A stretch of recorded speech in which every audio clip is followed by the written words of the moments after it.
Hello and welcome to the Spooky Chris podcast. I am the one, the only Spooky Chris. Hi, hey, what's going on? Do you know me? If you have not been here before, welcome. These are bite-sized podcasts that try not to get in the way of your life, and kind of take up more time than they need to. You can find all of my podcasts and reviews and all kinds of stuff, links to my books at spookychris.com. I'm an author. I'm a podcaster, obviously. Movie reviewer. I do all manner of things. This episode is a little longer, so, just fair warning. I have been lucky enough to start an endeavor with a friend, author Paul Counelis. We had both kind of wanted to start kind of an imprint of some sort. And so we joined forces and we started Goblin Holler. And we have put 2 books out in the about 3 years since we started. And both are anthologies. The first one is called Unimaginable Tales of the Bigfoot, and the second one is called Returned Tales of the Haunted. Both are super fun, and this podcast, Paul and I are talking about the new book, as well as just kind of the state of kind of supporting the arts and stuff. But I hope you'll give a listen. And if you want to look up the books, you can find them on Amazon.com, and they're available on Kindle as well. Both are pretty fun anthologies. I have work in both. And Paul Counelis has work in both, so definitely would recommend them for sure.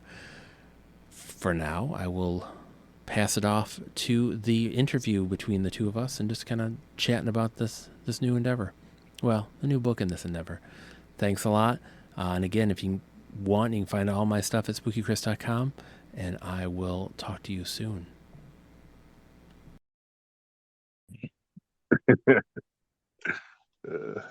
Well, hello, sir. How are you? Hello there. I'm great. How are you? I am okay. I'd be much better if we weren't having technical difficulties on my. Right. Yeah, that was strange.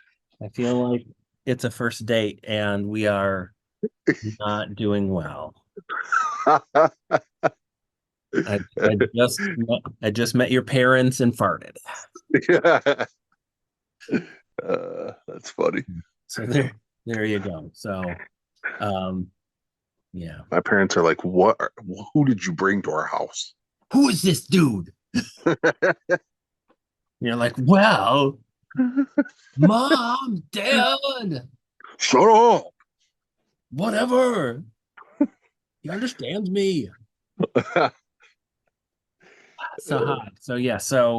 I'll do introductions and such Okay. separately. As people are listening and like, oh, what's happening behind the curtain? So yeah, I'll do the intro. Yes. All All right. right. So Paul, we were going to talk about the exciting second release from Goblin Holler. Yes. It is So very exciting. it and it's interesting because I have a third guest because clearly somehow a cricket got down here in the basement and I hear a cricket. So I hope that's not like a commentary on our discussion. oh well, it's Crickets. on my listenership, I guess. An audience of none. Yeah, so this is the second release we've had for Goblin Holler. Kind of what so for you, how have you felt about our first release, um um the Bigfoot book, Unimaginable? Unimaginable. I felt really good about it. It's so nice looking. It's just such a nice book. That's what I think of when I think of both the Goblin Holler books. I just think how nice they are. They're really nice looking books, and all the feedback is great. Like anytime anyone tells me about they got it, they read the stories. But I felt great about the first one. Of course, you always want them to sell 50,000 copies, but as far as the release itself goes, I really love that book. And Well, I and think I that the content's great. I love the stories. yeah, I think our problem is that we're we're coming at this in kind of a tumultuous time, I God knows in my life, Yeah.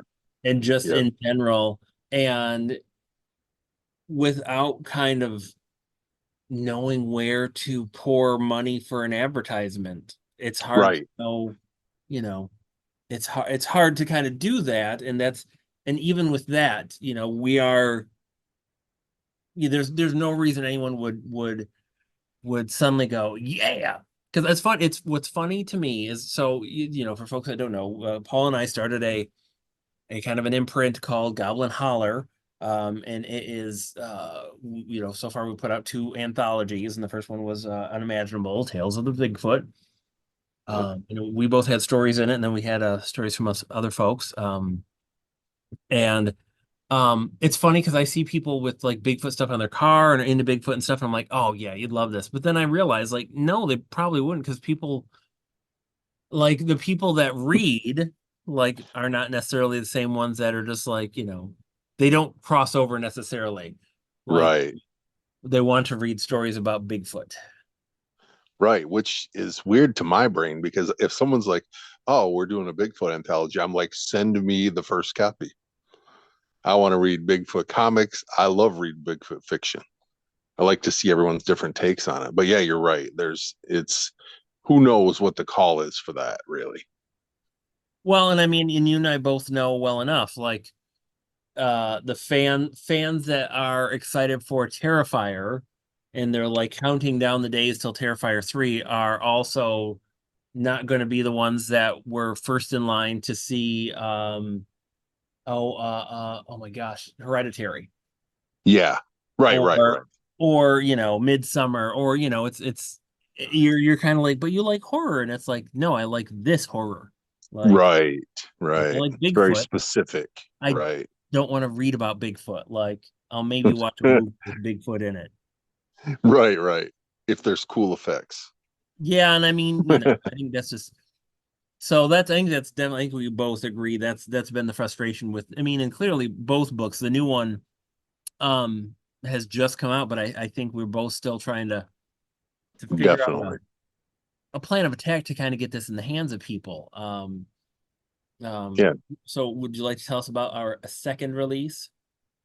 Well, it's called Returned, right? Is it Tales of Haunting? Tales of the Haunted. Tales of the Haunted. That's right. I don't know why I always want to say haunting. Well, you and I bandied about different names, so it That's was why, confusing. yeah.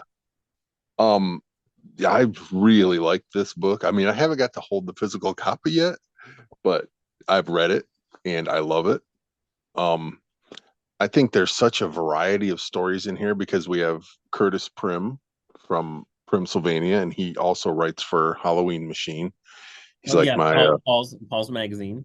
yep, he's like my my in-house writer, I guess. I don't know how else to put it. He's great though. He's been there since like issue 3, which was Wow.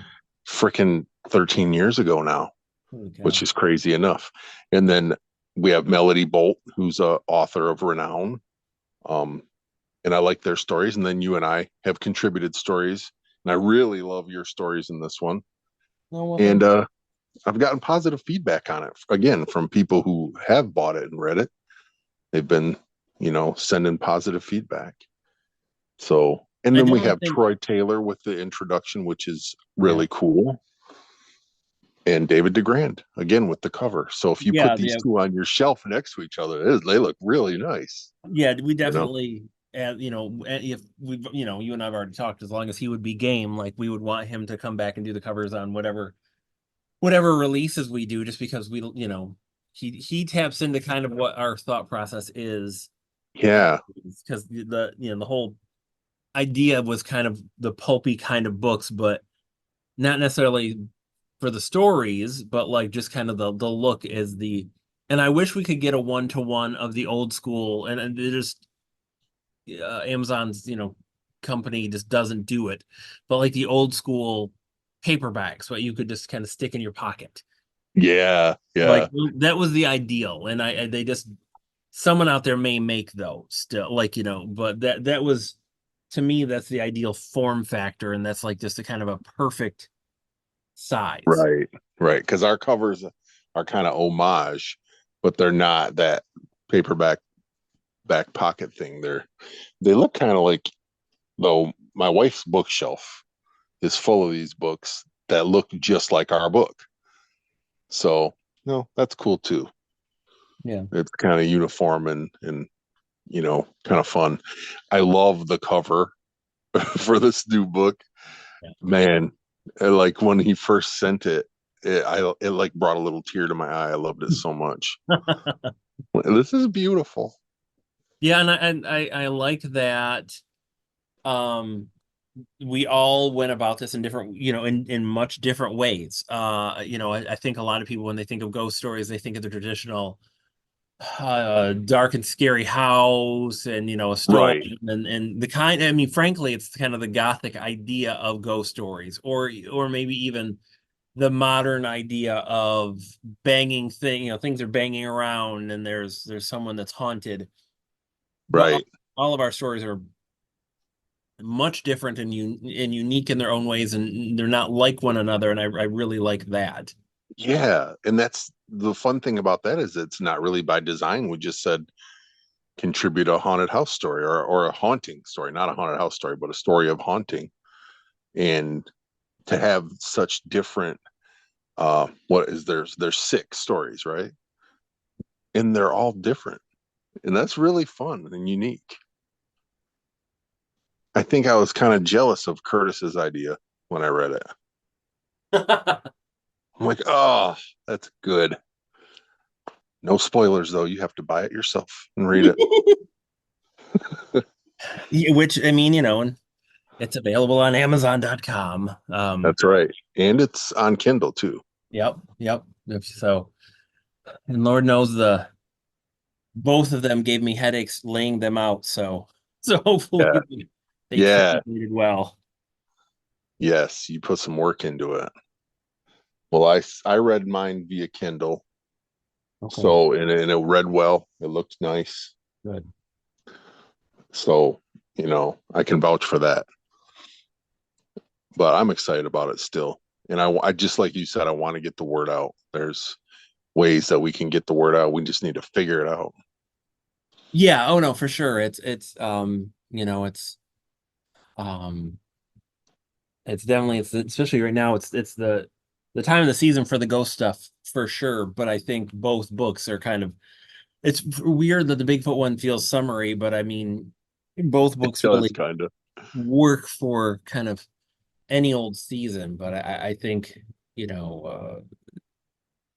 this part of the year is so great for haunted house stuff and that kind of a story. This Um, is a Halloween book for sure, the spooky season. But you could read it anytime. But man, it would amp up the Halloween season for you. oh no, for sure. And I think that's the hope, is that people would really kind of get into that aspect of it and really Yeah. discover it. And it really is, it's such a challenge. I mean, and neither one of us are, God knows there's a million publishers and a million people doing these, and this is that's their full focus. So you and I are coming at it as completely like Right. our third hobby, fifth hobby kind of hobbyists, where we just wanted to kind of put out stuff with people that we liked. Yeah. It's kind of different, different stories. And I don't, and there's, I mean, really, there's not a lot of, you don't see a lot of anthologies. I know there's a lot out there, but they're so specialized these days, Yeah. so niche, um, Yeah. that it's, just kind of a general, I like just stories about ghosts, stories about Bigfoot. I mean, again, we're also niche, but it's not as, it's that, we didn't have kind of expectations or limitations on, who we approached and what they, they could write about whatever they wanted. It was just, Yep. you're just kind of reached out to people that we knew to kind of keep it simple. Yeah. And we did have Valerie Kinney at one point, and she went through a lot of um she had a lot of hospital and medical stuff she had to deal with, and she's doing a lot better now. But I just wanted to, say a little something about her too, because I would like to do something with her sometime. She's a really good writer as well. Oh yeah, no, there's a ton of folks that we know for sure. That would be fun to get involved. It's just I mean, a lot of this is just kind of our idea machine and kind of what our own time looks like. I mean, Right. we both are busy with our families, and you and I both have our own private personal writing and work that we do. Yep. So it's just it's fitting everything in. That's, I think, one big reason why I'm proud of it too, because like it looks like, oh well, it might not happen, and then boom, we get it together and it happens and it's cool. And like you said, the expectations, we're not like this will take over the world. We're like, I want to make a cool book with my Yeah, friend. yeah, yeah. Like, I mean, there's no expectations of getting rich or anything off of these things. It's just yeah, for sure. Just like would like to be able to get them in people's hands and get these kind of these stories out there into the world. I think that's where I'm coming from for sure. Yeah, definitely. And maybe if that, if we could hit something where it elevates anyone that we're working with, that's all the better too. Oh yeah, I mean, that would be fantastic. You know, One of the things for me personally is having David DeGrand do these covers, because he was one of my dad's favorite artists. And, just having those on the shelf, knowing how much he would have loved that, because he passed away a few years ago. So I kind of have a little bit of a kinship for that as well. There's something there that makes me feel good. and it's been But cool that he has been, since Jump Street, he has been game for this and this very, a very, hundred percent. very much just kind of into it and that's very cool and that's neat to have instead of somebody that's just like whatever. Yeah, he definitely loves it. He, he says that every time we deal with him. He's like, "Oh yes, I love working with you guys." Just flat out. He's like, "I love your ideas. I love the concepts."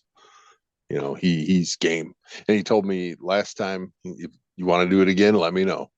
So I mean, that's that's pretty great. And kind of, I think it feels kind of rare. You know, Yeah. I haven't worked with a million people like that, but it feels kind of rare. I do have people that do covers for Halloween Machine, and it's much different, but I think it's kind of rare to have somebody on board with it. That's someone that you like and think is cool and has kind of a national audience. Oh, absolutely. So freaking props to him. Yeah, I would no, as I said, I think that's definitely been part of the fun for us is all that aspect of it. definitely. And when we first got the very first cover back for the Bigfoot book a few years back, I was like, people are going to want posters of this if they can see it. You know, to your point of getting them out there and getting them into people's hands, if you could see this, you probably would want a poster of it, even because they're just striking, cool, EC kind of throwback covers. Mhm. But yeah, No, for sure. It gives him it gives him an identity, and he helped. I mean, we had ideas for a logo for us, and he knocked that out too. So it's the whole perfect. our identity is kind of thanks to him. So it's Yeah, been very, very cool on that aspect. And it's one of those things too. It's like if we could I I'm it's a bummer we aren't able to kind of get to shows and stuff because I just that's one of those things too is that might kind of help. yeah, yeah. Agreed. We just keep on getting in the box and taking the swings, trying to trying to make it happen. Throw it up and see what sticks, as they say.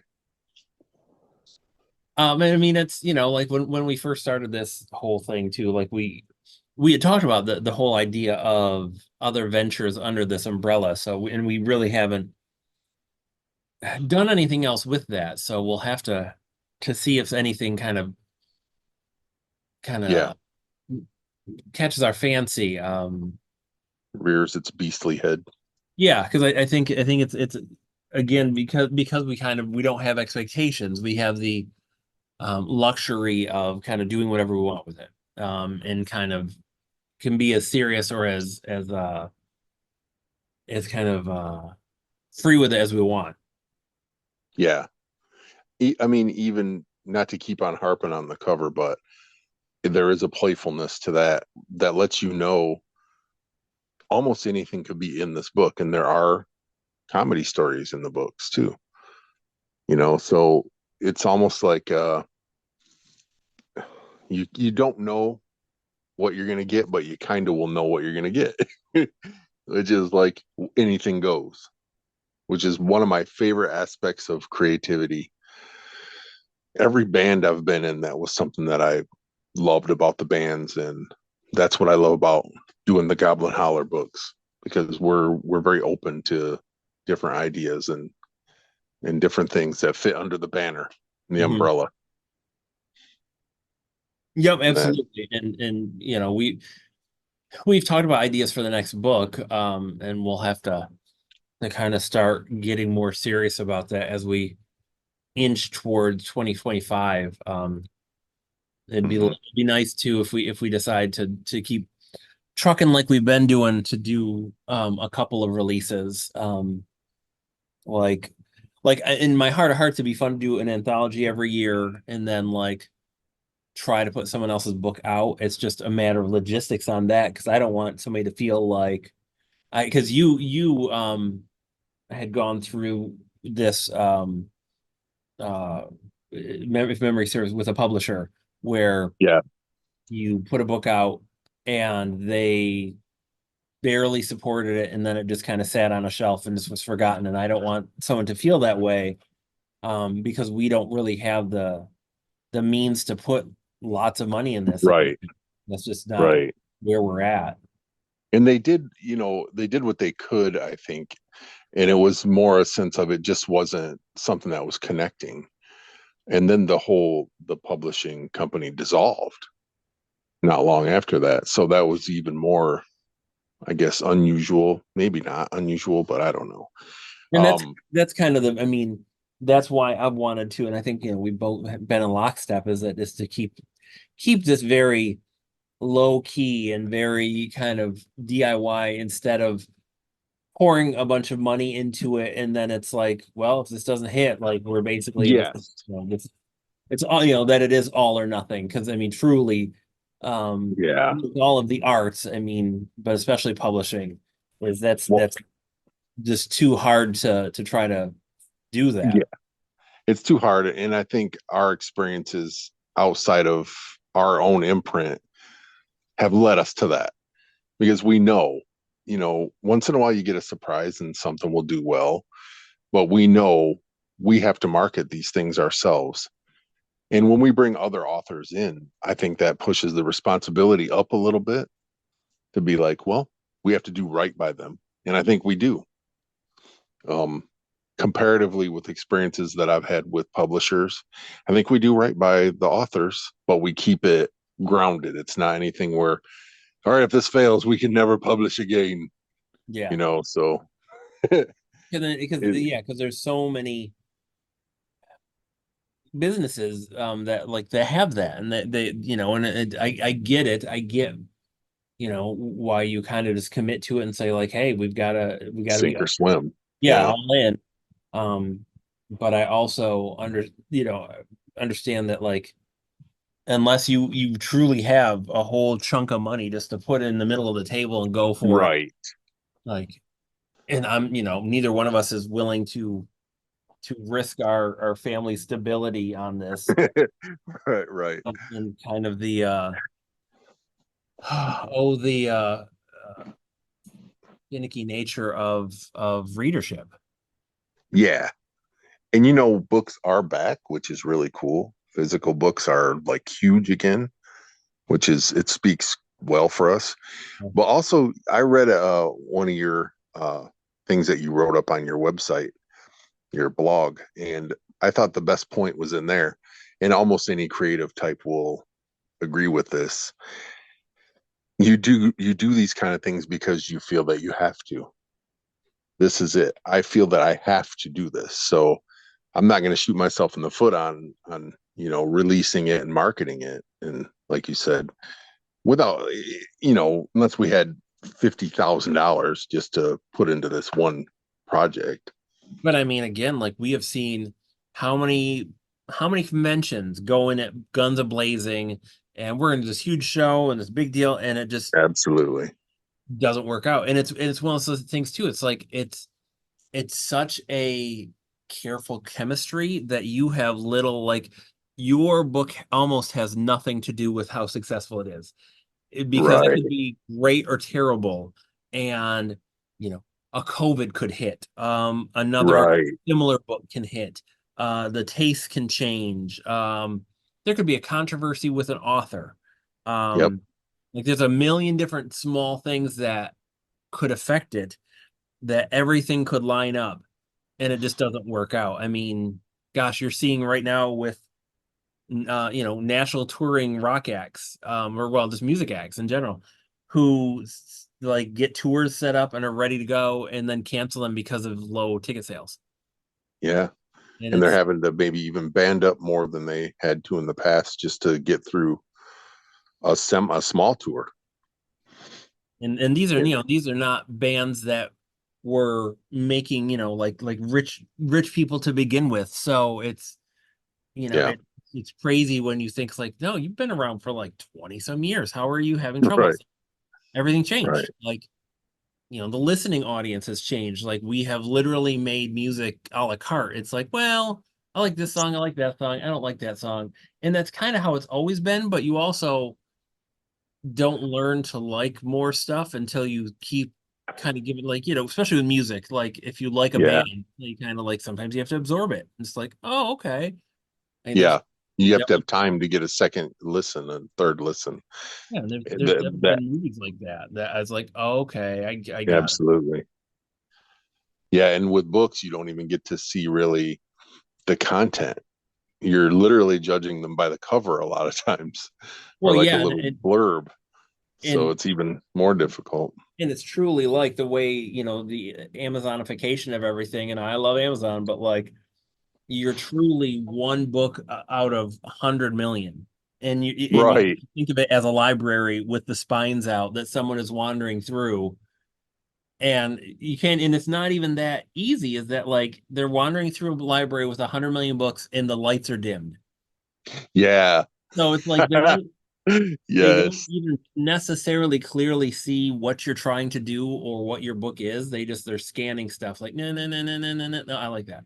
Like Right. they don't know our names. They don't know Goblin Holler from anything. So that's why kind of doing face to face stuff has always been important. Is just because you can kind of get someone like Yeah.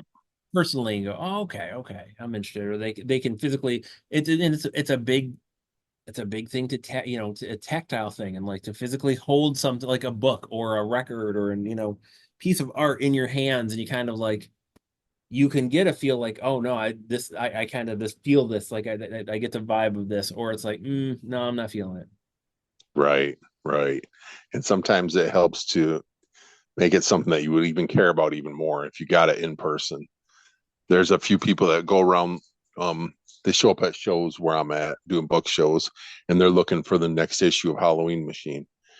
And that is the most like that's the best feeling ever to because they met me a few years ago at a con or something, and they keep up with this book and they look for the new issues as they come out.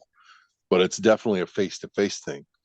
I would say probably at least half of the Halloween machines I sell face to face. And that's, for better or for worse.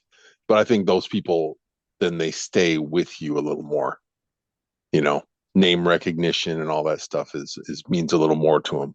Yeah. Oh yeah, for sure. It's yeah. Um, I think it's But we, I think it's one of those things where unfortunately so many people have just we have kind of commoditized everything so that everything is a side hustle. The arts are kind of seen as the ultimate side hustle where it's kind of like, mm, whatever. Like, so even, almost disposable. kind of, yeah, like where, Yeah. you know, people that are trained artists and, whatever. Whatever someone puts their price on their artwork is what their price is. You can disagree or agree with it, but people just want to kind of like, it's not worth it. I can get that anywhere, kind of that kind of mentality. Yeah.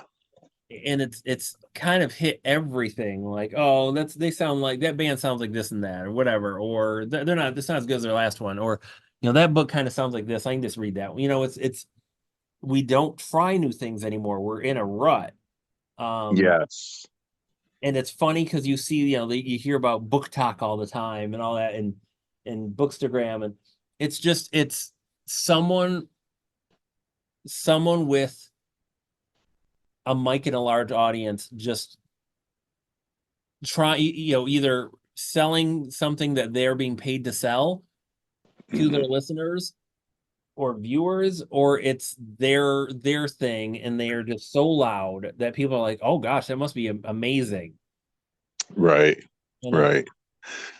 I it think makes there might be something there to book talk as far as building, building something up because there's a lot of legitimate readers, but it is kind of like if you don't hit it right away, you don't get it.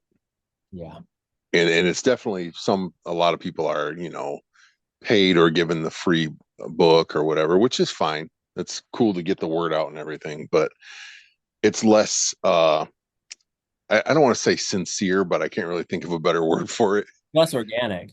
Yes, organic, perfect. It's less organic. But there's things to explore and things to try. We just gotta figure it out. Yeah. I mean, as our time winds down with this Zoom, we're under 10 minutes now. Thank you, Zoom. Um, uh, I do think this is, it's been great being able to work with these authors. It's been great being able to work with DeGrand. Um, it's been fun to do this and to kind of really put something different in the world. And I think how, everything else aside, I think that's been super fun, and it's been super fun to be able to do it with you. Yeah, totally agree. I feel the same exact way. It gives me a little warm feeling. I like all of that. But I really especially like that we're doing it together. It's Yeah, fun. yeah, absolutely. And it's different than when something I would just sit down and do by myself. It's a different challenge and it's rewarding just to have it out, if that makes sense. No, I absolutely. feel that. Yeah. Yeah, and that's the thing is at the end of the day, um, that's what it's about is, however many people these books get in their hands, like as long as people are kind of connecting with them, I think that's the cool thing. Um, and just kind of, that they're into it and they're having fun with it. I think that's the best part. Yeah. 100%. Totally agree for sure. And I love that. Well, as always, my friend, it's been a pleasure. Um, It's really great to talk to you. it is great to talk to you. I love that. I'm looking to it's I love that it gives you like a timer. It's like, oh, you have 7. Wind it down, Wrangler. Well, Halloween, while we have 7 minutes, what kind of cool stuff do you personally have going on? Right now I'm working on a book for History Press called Haunted Oakland County, and it's been challenging. I had written a good part of another book for History Press, and it didn't come to fruition for different frustrating reasons. But so I had to restart this, and it's been challenging, but really, really fun and cool. And I've met a lot of cool people through it because I'm going to different cities in Oakland County and kind of checking out the lore and the haunted buildings and the stories from locals. Um, and kind of just doing the research to put it all together is the most challenging part. But I'm about halfway done with that, and just got to get pictures and keep on writing and get it done. But that's my biggest thing that I'm working on right now. And then me and the kids are working on they did a book called Twisted Sisters Review Classic Horror Films last year, and it did really well. It kind of kicked in and did really well. So we thought, let's try to do another one. So we're in the middle of working on that too, trying to have that out by Halloween. Nice. Yeah. Is it another Those are, review book?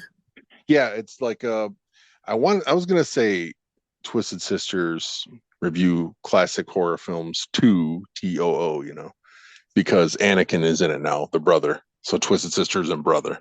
Oh, nice. And it's kind of like away from just classic horror films though. Now we're reviewing just different things that they haven't seen because there's so much and they're so excited and into it. And I love hearing their insights because they're coming from a different place than, our generation. So that's been interesting and cool. And we Well, gave a copy of the first one to Donnie Dunnigan at a con. And he was the little boy in Ghost of Frankenstein. nice. And he loved it. He was so happy. He gave the girls a autographed picture, and he just loved it. So that was really fun. That made the whole thing worth it. That's awesome. And it seems, I mean, it's something like that. It seems like that is perfect for uh, the monster parents who YouTube Yes. monster kids who want to get their kids into stuff and may not know how to do it necessarily, but like they can see these kids that watched all this stuff and read their reviews and maybe like, oh, this sounds fun or this sounds cool. Yeah, and it's funny too because it'll be a movie that I've seen 50 times, like Frankenstein, and one of the kids will point out something that I didn't think of before, and I'm like, "Wow, you really are looking at this through different eyes, a different generation." And it's fun to see how well the movies work for them. And generally speaking, most of them have worked really well for them. That's cool. Good deal. And what are you working on? Um, He said, uh, Didn't you? Huh? uh, um, TBD. Okay. I, TBD. I have Fair. I have a new project, but we'll Okay. it'll it'll rear its head when it rears its head. All right. I'm intrigued. It's probably if it all things work out, it's a 2025. So we'll see. Okay. All right. Who knows? I'm sure that Something to look forward to. I'm sure there's an ocean of fans just Well, there's desperately me. I waiting. always love reading your work. In fact, I read a short story the other day that was one of my favorite things you ever wrote, as you know. Wow. So the Well, world my waits with friend, bated breath. I have a great evening. You Maybe too. try talk again before Halloween. Uh, Okay. so you take care, and I will talk to you soon. Sounds good. Talk to Bye. you later, bud. Bye.